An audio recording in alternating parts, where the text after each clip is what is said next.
भारतीय संस्कृति में श्राद्ध और पिंडदान का स्थान सर्वोपरि है।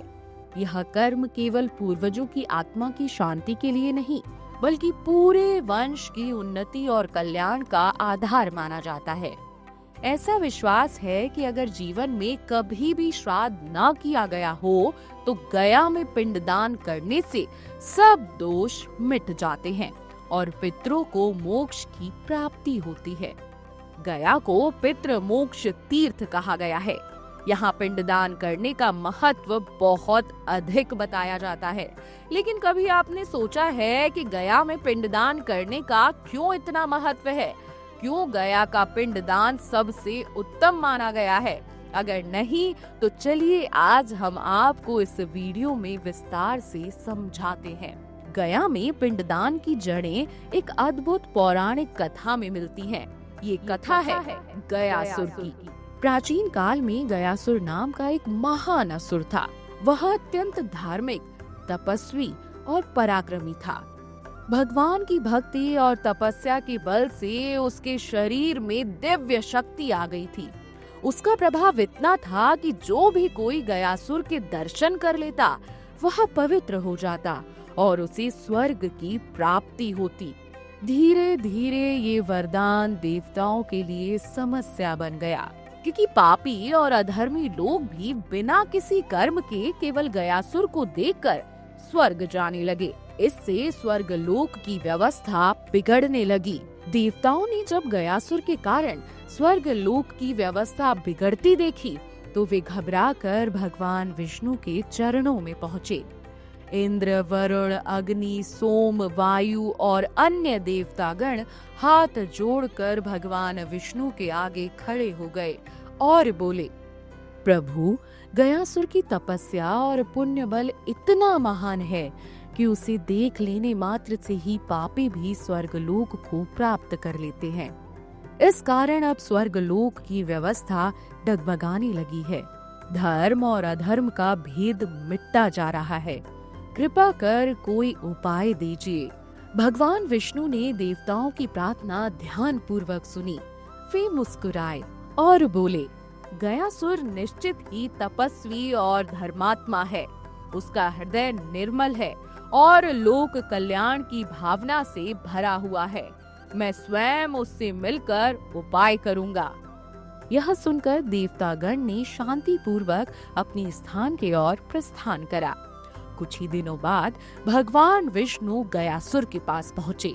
उस समय गयासुर गहन ध्यान में लीन था। उसकी देह से दिव्य आभा निकल रही थी। विष्णु जी ने उसे संबोधित किया, हे गजासुर, तुम वास्तव में महान पुण्यात्मा हो। तुम्हारे दर्शन मात्र से प्राणी पवित्र हो जाते हैं। तुम्हारा शरीर इतना पावन है कि उससे समस्त संसार का अद्वितीय लाभ हो सकता है। यदि तुम अपना यह शरीर एक महान यज्ञ के लिए समर्पित कर दो, तो इससे त्रिलोक का कल्याण होगा।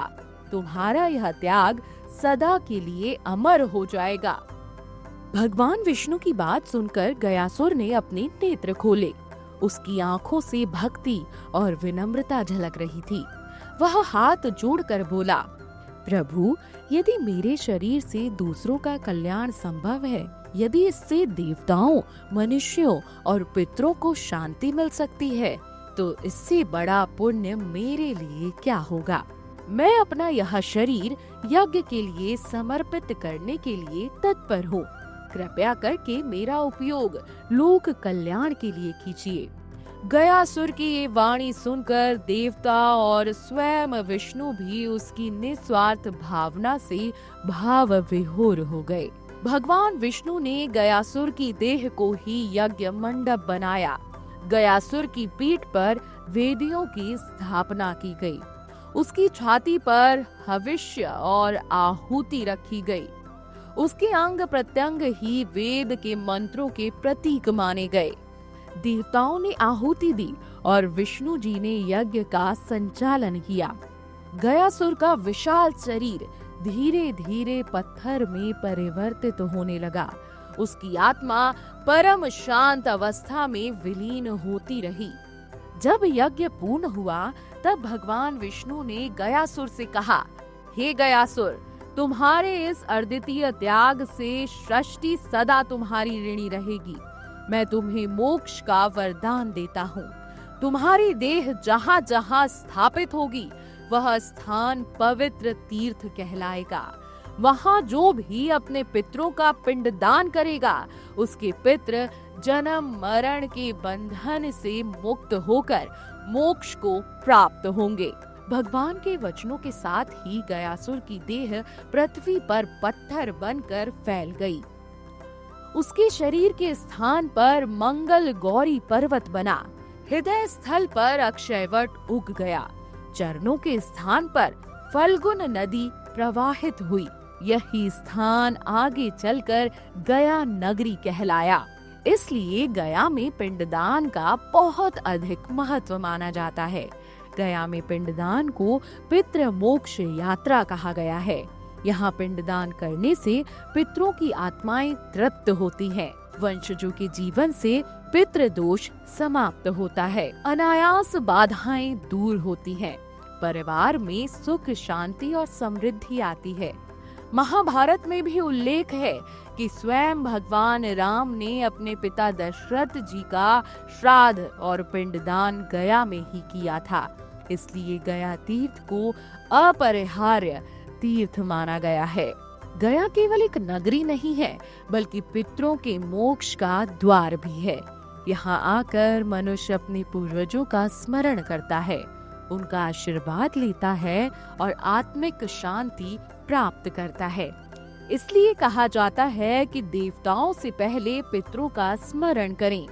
गया में पिंडदान करने से 7 पीढ़ियां मोक्ष प्राप्त करती हैं।